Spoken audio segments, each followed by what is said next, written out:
What's happening, crew? It's time for another one ride bike breakdown. And all I have to say about this one is, damn you, Giant. Well, this one's gonna be fun.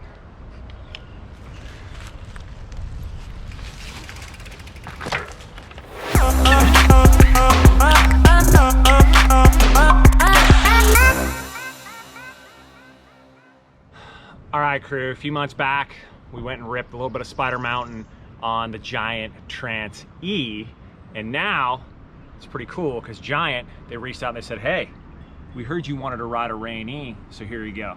So very excited to have for this one ride bike breakdown a Ravine E Plus 2. So retail $5,500 bike. So it's a Ravine platform, feels very much like a Ravine, which I've been on. 160 millimeters of really cool Maestro suspension. So 360% tunable power on this setup on this bike. All right, so as far as drivetrain goes, we have a SRAM GX setup on this one, 12 speeds, of course. Suspension, well, that comes from Fox.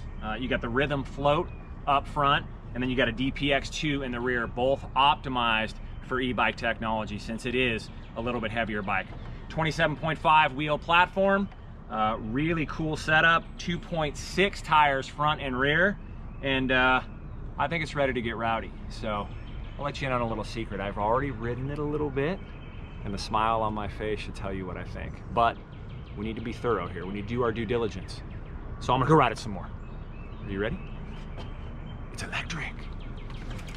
To go take a rip on the Giant Ravine E Plus 2 Pro.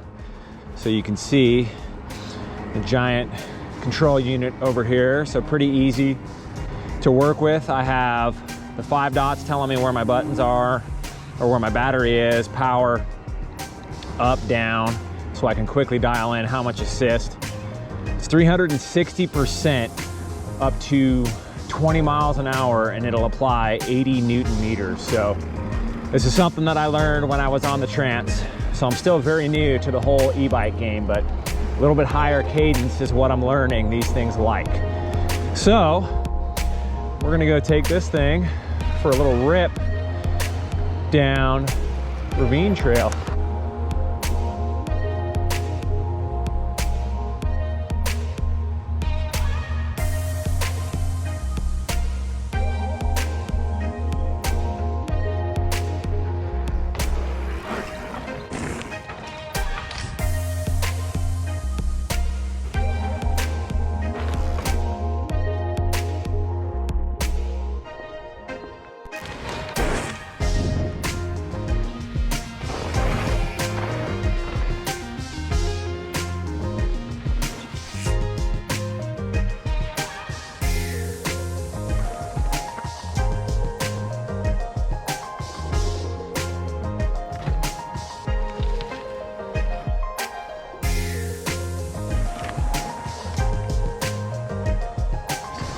Ravine Trail, really fun, smooth, flowy, good little test spot. Couple of double ups that I do on the regular bike, so we'll see if I'm feeling it. There's one right here. Yeah, feeling it. Oh yeah, this thing is rad. So you instantly notice it is heavy. But what's cool is all that weight is low. So watch this right here. Let me try this. Okay. Try to double this. All right. So yeah, it's pretty heavy, but that weight's low. So I think once you get comfortable using that low center of gravity to your advantage, probably be your friend.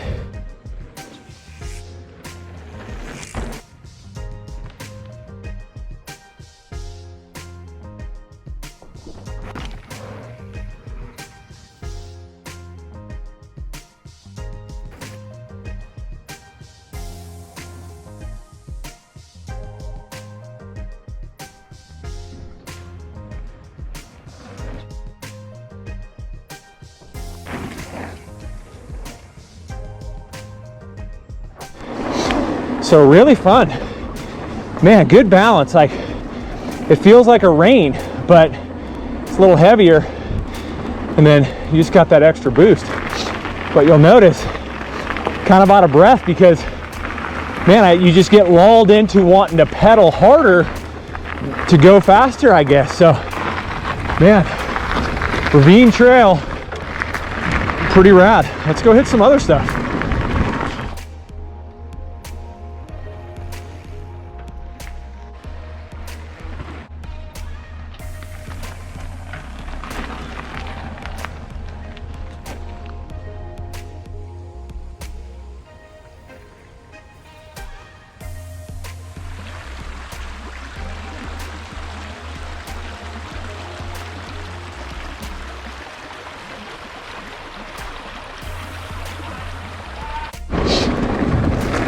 There we go. A little what we'll call pure XC. So weaving through some trees. But you definitely have to be cognizant of the speed and how much faster you're traveling. But stuff like this, it's rad. It just lets you power up and over it. And again, what I'm quickly finding is, man, I'm putting in the same amount of effort, and actually probably more. I think my heart rate's up a little bit higher because I'm just lulled into wanting to pedal more. And the other component too is, man, you're moving around a heavier bike, so it's a pretty legit workout. Now you definitely have to get used to shifting a little quicker and a little more often. So we're gonna head up here, hit some rowdy stuff in the boneyard, see what she's got.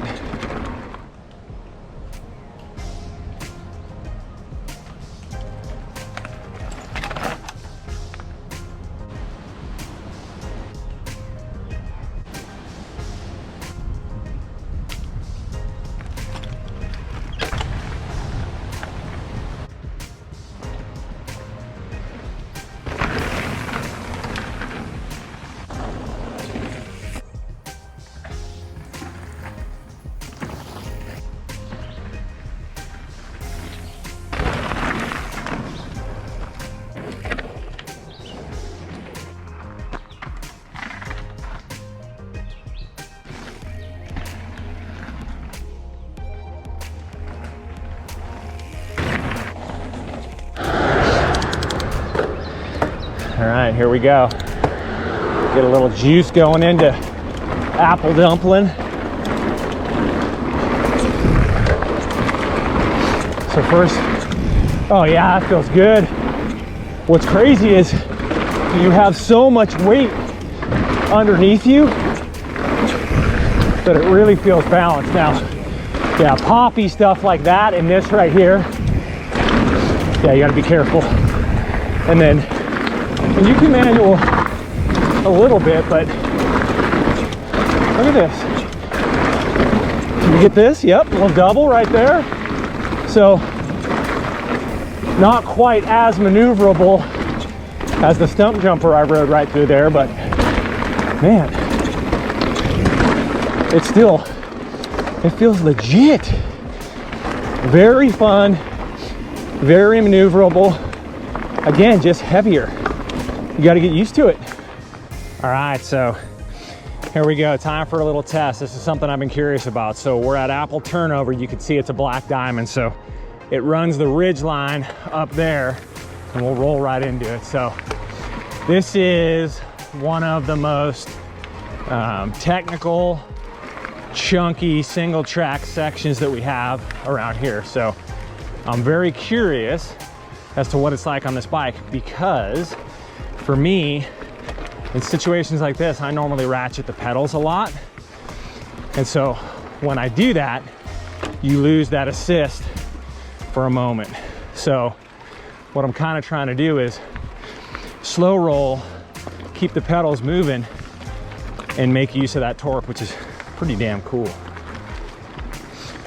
And so here is going to be the chunkier part. So this is where it'll be interesting, using that TRS standard, lift, shift, and pull. So right up here, kind of chunky.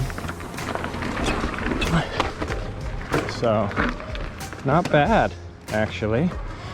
So it's a little bit different. It's a little bit awkward, but I think the biggest issue on this particular bike is going to be how low the bottom bracket is, but that's something I can deal with.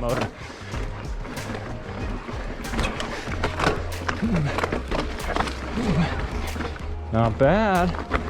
Just got to bring a little bit of heat in and then use the momentum coming up.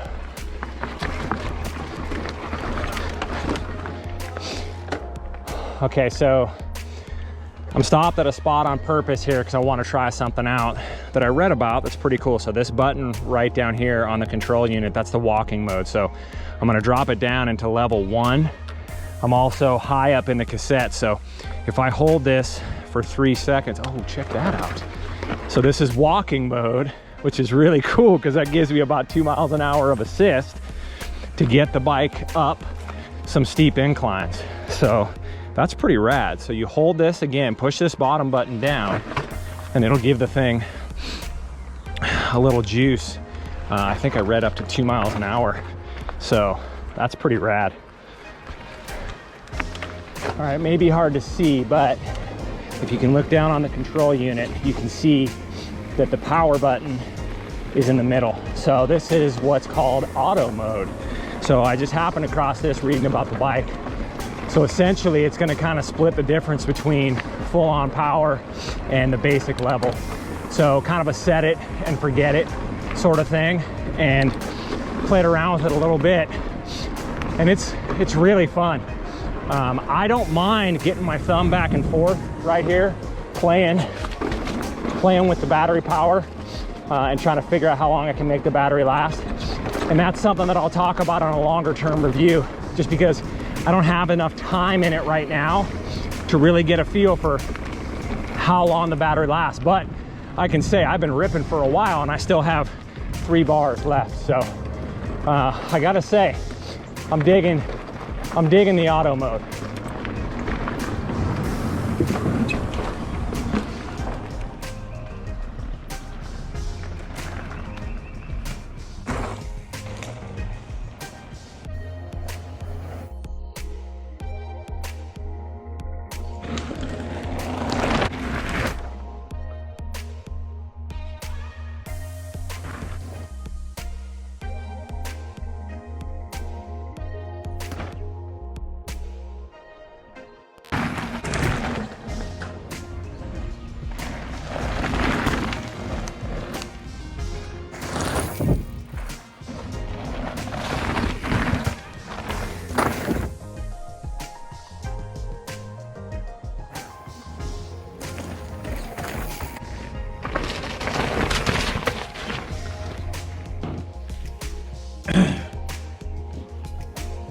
Giant, I'm really frustrated because now I don't want to give this bike back. I don't. I've been having an absolute blast, and I know it's time to wrap this up. One ride bike breakdown. It wasn't one ride. I rode this bike 4 times, and I'm going to keep riding it more, thankfully. So I'll start by saying Giant has been amazing. They're going to let me keep the bike longer, and I'm going to do a longer term review, and I'm going to dive in way deeper to the particulars of the bike. But what I want to get across right now is this thing is absolutely legit. Like, if you told me right now, pick one bike that's in your garage, I would take this. I've been having so much fun, and this is what I'll break it down to. I'm worked. These last 4 days have been some of the most fun I've had riding, but it's been some of the most physically demanding riding I've done. It's a heavier bike. I'm moving a heavier bike around, and I'm incentivized to pedal more and more. So for me, I don't think it was eye-opening, because Rob really talked about when he had his e-bike, it was a workout. Basically, you're working as hard, if not harder, but you're just going 3 times as far. So I don't understand the downside. Now this bike, it's a Rain E Plus 2, so it's the lowest spec version of this bike. And yeah, when I got it, I was like, damn, why'd they send me a 2? No issues. I've ripped this thing, as you can see in the video. I've hit some big stuff. I've hit pretty much everything in this area that I would hit on any other bike without any issues. Now, one spot was a place called Apple Turnover. It's kind of a chunky, off-camber, rocky, slippery tech section. And this bike was a little bit more difficult because the bottom of it is significantly lower than my other bikes. But on top of that, it's an acclimation thing. I'm used to pedal pausing in that situation. You pedal pause on this bike, the assist goes away. It's not a good thing or a bad thing, it's just something you have to acclimate. So I went back and forth through that spot and I started to acclimate a little bit more and realized what I needed to do to get that assist to be an advantage for me in that moment. The other thing too is, yeah, it's really heavy, but what happened quickly was I took all that weight and made it an advantage. It's sitting down low. So that means that the center of gravity on the bike is much lower. So you can rip into turns harder. And once you start to realize how that feels when you're jumping, it becomes so fun. So hitting some big stuff, getting whipped, being able to carry more speed. It's been fun learning how to ride this bike and then maximizing what this bike can do. It's a rein. It's a rein that has 360% power than what it normally would. So the control system, very ergonomically sound on the left side of the bike. Very comfortable, very easy to use, 5 different power settings. Also has an auto setting like I used. I talked a little bit about that. Auto setting is great, as is the walk mode. So the Yamaha motor works really well, very intuitive across the board, and it's very quick to react to pedal inputs. It's faster than the blink of an eye. So a lot of great technology in this bike. Very fun to ride. Battery life was phenomenal. But again, I'm going to dive into all of these things even more on the longer term review. But what I can tell you right now is I'm having a blast. I'm also excited to get the Trance back, hopefully next week, and do some more head-to-head. So I'll see on Apple turnover, is the Trance maybe a little bit better, and how does it compare with this? You would look at it and go, well, the Trance is more a bike for this area and bigger days. I've had no problem with this thing. So either way, man, this e-bike life, I'm loving it. I'm really hoping, I'm trying to get more bikes to ride, but so far Giant has been the one to step up. So I appreciate that. They've been awesome. They've given me a ton of insight, and I'm gonna wrap this up, eat some food, and go back out and ride again. So I'll put all the particulars down below. Shoot me a message, ask me questions. Please don't make this political. All I'm giving you is my take on this bike, how it rides, and the fact that as somebody who's ridden at a fairly high level, I would be happy just riding this bike for the fun, for the fitness, all of it. So stay safe, have fun, go shred some trails. Peace out, dumpers.